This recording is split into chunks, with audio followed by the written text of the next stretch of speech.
ఓం నమో వెంకటేశాయ. మకర లగ్నం, మకర రాశి. ఈ మకర లగ్నానికి ఆదాయం 14, వ్యయం 14, రాజపూజ్యం 3, అలాగే అవమానం వచ్చి 1 అండి. ఈ యొక్క మకర లగ్నానికి ఈ యొక్క లగ్న మరియు ద్వితీయాధిపతి అయినటువంటి శని భగవానుడు 2వ ఇంట్లోనే ఉండడం వల్ల ఈ యొక్క కుటుంబాభివృద్ధి, ధనాభివృద్ధి, ఆకస్మిక ధన ప్రాప్తి మరియు కోర్టు మరియు న్యాయ సంబంధమైన విషయాల్లో అనుకూలమైనటువంటి ఫలితాలు, తీర్పులు ఇట్లాంటివి బాగా వచ్చే అవకాశం ఉంది. సంఘంలో పేరు ప్రతిష్టలు, గౌరవ మర్యాదలు, పలుకుబడి ఇట్లాంటివి బాగా పెంపొందే అవకాశాలు పరిపూర్ణంగా ఉన్నాయి. స్టామినా, ఇమ్యూనిటీ పెరుగుతుంది. అలాగే ఆయుర్దాయం కూడా బాగా పెరుగుతుంది కాబట్టి ఆయుస్థానాన్ని శని చూడడం వల్ల, అలాగే ఈ యొక్క 4వ స్థానాన్ని కూడా శని చూడడం వల్ల భూస్థానం అవడం వల్ల సుఖ సంతోషాభివృద్ధి మరియు భూములు, స్థిరాస్తులు వాటి యొక్క విలువ పెరగడం లాంటి శుభకరమైనటువంటి పరిణామాలు జరిగే అవకాశం ఉంది. అలాగే లాభాభివృద్ధి, ఆకస్మిక ధన వ్యావహారిక పరమైనటువంటి లాభాలు ఇట్లాంటివి శుభకరమైనటువంటి పరిణామాలని కలిగించే అవకాశం పరిపూర్ణంగా ఉంది. అలాగే ఈ యొక్క లగ్నానికి తృతీయ మరియు వ్యయాధిపతి అయినటువంటి గురు భగవానుడు ఈ యొక్క మే 2వ తారీఖు నుంచి 5వ స్థానంలో సంచరిస్తూ ఉండడం వల్ల విద్యార్థులకి స్వల్పమైనటువంటి విద్యార్థంకాలు కలిగే అవకాశం ఉంది. చేతి దాకా వచ్చి కొన్ని లాభాలు కూడా మిస్ అయ్యే అవకాశం ఉంటుంది. అలాగే కొద్దిగా అప్పుడప్పుడు దుర్వ్యసనాలు కూడా కొద్దిగా లోనయ్యే అవకాశం ఉంటుంది. కాబట్టి కొద్దిగా విషయాలు అప్రమత్తంగా జాగ్రత్తగా వ్యవహరించినట్లయితే దోష ప్రభావం నుంచి బయటపడగలుగుతారు. అలాగే మకరం మీద గురువు పాపదృష్టి కూడా ఉండడం వల్ల కొద్దిగా స్వల్పంగా స్టామినా, ఇమ్యూనిటీ దెబ్బతినడం, తీసుకునే నిర్ణయాల్లో ఒత్తిడికి తడబాటు గురయ్యి తీసుకునే నిర్ణయాలు కొన్ని తప్పయ్యే అవకాశాలు ఉన్నాయి. కాబట్టి ఈ విషయాల్లో జాగ్రత్తగా వ్యవహరించినట్లయితే దోష ప్రభావం నుంచి బయటపడగలుగుతారు. అలాగే భాగ్యం మీద కూడా గురు దృష్టి ఉండడం వల్ల ధనపరమైన ఖర్చులు అధికంగా కావడం, చేతిలో డబ్బు నిలవకపోవడం ఇట్లాంటి సమస్యలు కూడా తలెత్తే అవకాశం ఉన్నది. కాబట్టి ఈ విషయాల్లో అప్రమత్తంగా జాగ్రత్తగా వ్యవహరించగలరు. అలాగే ఈ లగ్నానికి 3వ ఇంట్లో రాహువు, అలాగే ఈ యొక్క 9వ ఇంట్లో కేతువు ఉండడం వల్ల కేతు మహాదశ ముందైపోయి రాహు మహాదశ తర్వాత వచ్చినట్లయితే ఇద్దరు కూడా అద్భుతంగా యోగించి లాభిస్తారు. మంచి శుభకరమైన ఫలితాలను కలగజేస్తారు. సభలలో బాగా ప్రసంగించగలుగుతారు.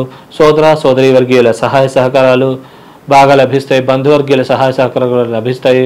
అలాగే తండ్రి నుంచి కూడా మద్దతు లభించే అవకాశం ఉంటుంది.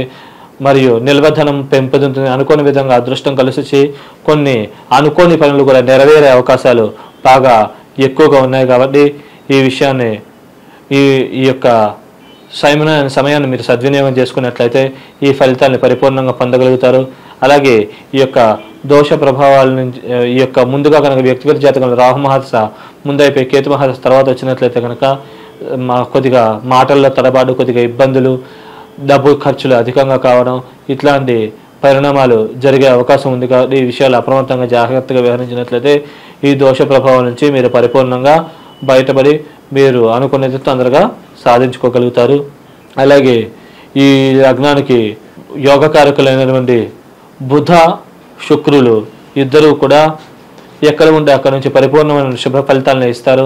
ముఖ్యంగా మకరంలో కానీ కర్కాటకంలో ఉన్నప్పుడు స్టామినా ఇమ్యూనిటీ బాగా పెంపొందించడము మరియు వివాహ ప్రయత్నాలు చేసే వాళ్ళకి వరుడైతే అనుకూలమైన వధువు, వధువైతే అనుకూలమైన వరుడు ఇట్లా వచ్చే అవకాశాలు పరిపూర్ణంగా ఉంటాయి. అలాగే స్టామినా ఇమ్యూనిటీ పెంపొందుతుంది. సెల్ఫ్ కాన్ఫిడెన్స్ కూడా బాగా పెంపొందుతుంది. పబ్లిక్ రిలేషన్, సామాజిక సంబంధ బాంధవ్యాలు మెరుగుపడతాయి. బిజినెస్ పార్ట్నర్స్ మధ్యలో కూడా సంబంధ బాంధవ్యాలు మెరుగుపడి ఒకరి ఉన్నతికి ఒకరు తోడ్పడగలుగుతారు. భార్యాభర్తల మధ్య కూడా అన్యోన్యత, ప్రేమానురాగాలు పెంపొందుతాయి.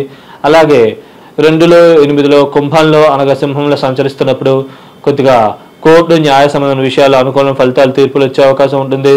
అలాగే కుటుంబాభివృద్ధి, ధనాభివృద్ధి, ఆకస్మిక ధన ప్రాప్తి, ఆకస్మిక వ్యావహారికపరమైన విజయాలు సాధించడం, సంఘంలో పేరు ప్రతిష్టలు, గౌరవ మర్యాదలు పెరగడము మరియు అనుకోని పనులతో పాటు అనుకోని పనులు కూడా నెరవేరి కొద్దిగా చేతికి డబ్బులు రావడం ఇట్లాంటి శుభకరమైనటువంటి ఫలితాలు పరిపూర్ణంగా పొందగలిగే అవకాశం ఉన్నది. కాబట్టి ఈ సమయాన్ని మీరు సద్వినియోగం చేసుకున్నట్లయితే ఈ ఫలితాలన్నింటినీ కూడా పరిపూర్ణంగా మీరు పొందగలుగుతారు.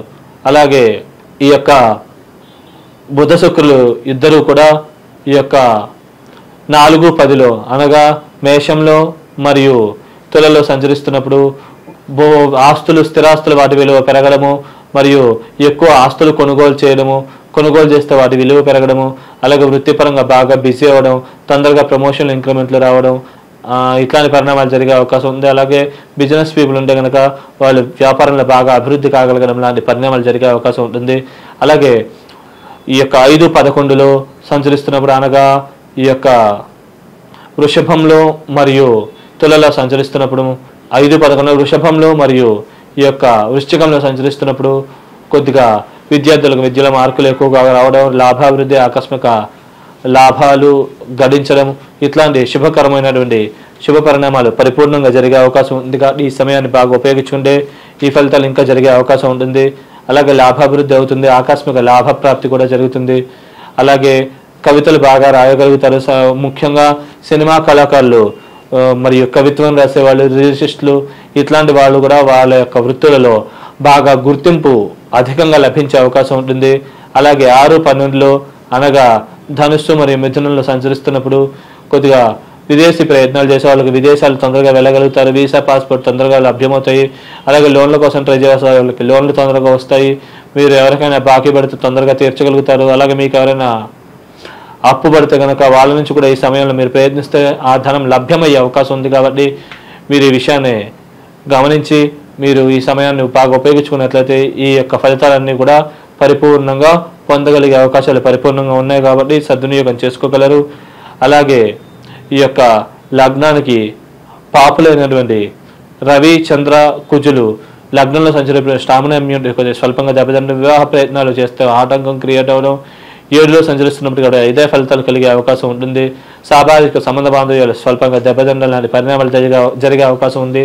అలాగే ఈ యొక్క కుంభంలో మరియు సింహంలో సంచరిస్తున్నప్పుడు కూడా కొద్దిగా అవమానాలు పాలవ్వడం, కీర్తి ప్రతిష్టలు తగ్గడం మరియు కుటుంబంలో చికాకులు ఇట్లాంటి పరిణామాలు జరిగే అవకాశం ఉంది. అలాగే ఈ యొక్క మీనంలో మరియు కన్యలో సంచరిస్తున్నప్పుడు కొద్దిగా మాట వల్ల సమస్యలు, మాట మనకు మంచిగా మాట్లాడిన వేరే వాళ్ళకి తప్పుగా అర్థం ఇవ్వడం ఇట్లాంటి సమస్యలు తలెత్తే అవకాశం ఉంటుంది. అలాగే డబ్బు ఖర్చులు కూడా అధికంగా అయ్యే అవకాశం ఉంది. చేద్దాకు వచ్చి కొన్ని అదృష్టాలు కూడా చేజారిపోయే అవకాశం ఉంది. అలాగే ఈ యొక్క మేషంలో ఈ యొక్క తులలో సంచరిస్తున్నప్పుడు కొద్దిగా భూములు, స్థిరాస్తుల విషయంలో ఎడ్యుకేషన్లు, అప్పుడప్పుడు కబ్జాలు, కొద్దిగా వేరే వాళ్ళు కొద్దిగా స్థలాలు ఆక్రమించుకోవడం ఇట్లాంటి పరిణామాలు జరిగే అవకాశం ఉంది. వాహన గండాలకు కూడా ప్రమాదాలకు కూడా స్వల్పంగా గురయ్యే అవకాశం ఉంది. కాబట్టి ఈ విషయాలు అప్రమత్తంగా జాగ్రత్తగా వ్యవహరించినట్లయితే ఈ దోష ప్రభావం నుంచి బయటపడగలుగుతారు. అలాగే వృత్తిపరంగా కూడా టెన్షన్లు చికాకులు అధికంగా ఉండే అవకాశం ఉంది. అలాగే 5-11లో సంచరిస్తున్నప్పుడు అనగా ఈ యొక్క వృశ్చికంలో వృషభంలో సంచరిస్తున్నప్పుడు విద్యార్థులకు విద్యార్థంకాలకు స్వల్పంగా మెరిట్ మార్కులు తగ్గడము ఇట్లాంటి అశుభకరమైన ఫలితాలను కలిగే అవకాశం ఉంది. స్వల్పంగా దైవబలం తగ్గడము, వ్యసనాల పాలు గురవడం, వ్యసనాల పాలవ్వడం ఇట్లాంటి పరిణామాలు జరిగే అవకాశం ఉంది. అలాగే 6-12లో అనగా మిథునం మరియు ధనుసులోకి వచ్చినప్పుడు మాత్రం కొద్దిగా డబ్బు ఖర్చులు అధికంగా కావడం, శత్రురోగ రుణాది పీడలు మరియు మీరు ఏమైనా అప్పు కావాలనుకుంటే తొందరగా పుట్టకపోవడం ఇట్లాంటి సమస్యలు తలెత్తే అవకాశం ఉంది. కాబట్టి ఈ విషయాలు అప్రమత్తంగా జాగ్రత్తగా వ్యవహరించినట్లయితే ఈ దోష ప్రభావం నుంచి పరిపూర్ణంగా బయటపడి మీరు ఏదైతే అనుకున్నారో అవన్నీ కూడా సాధించుకోగలుగుతారు. దైవికమైన శక్తి పెంపొందించుకుని దోష ప్రభావం నుంచి బయటపడగలరు. దాని నిమిత్తము మీరు విశేషంగా ఈ యొక్క శివారాధన, శివుడికి రుద్రాభిషేకం చేయించుకోవడం, శివుడికి అలంకరించిన భస్మం తెచ్చుకుని రోజు నుదుటిని ధరించడము, ఆయనకి నైవేద్యం పెట్టిన ప్రసాదం కూడా రోజు డ్రై ఫ్రూట్స్ ఏమైనా తీసుకెళ్ళి నైవేద్యం పెట్టించేది రోజు కొంచెం ఒక బాక్స్లో వేసుకుని రోజు ప్రసాదంగా స్వీకరించడం వల్ల ఈ దోష ప్రభావం నుంచి బయటపడగలుగుతారు. మరి మీరు అనుకున్నది కూడా సాధించగలుగుతారు. అలాగే కందులు, శనగలు 2 కూడా బాగా ఉడకబెట్టి బెల్లంతో పాటు ఆవుకి తినిపిస్తూ ఉండడం కూడా చాలా మంచిది, శుభం.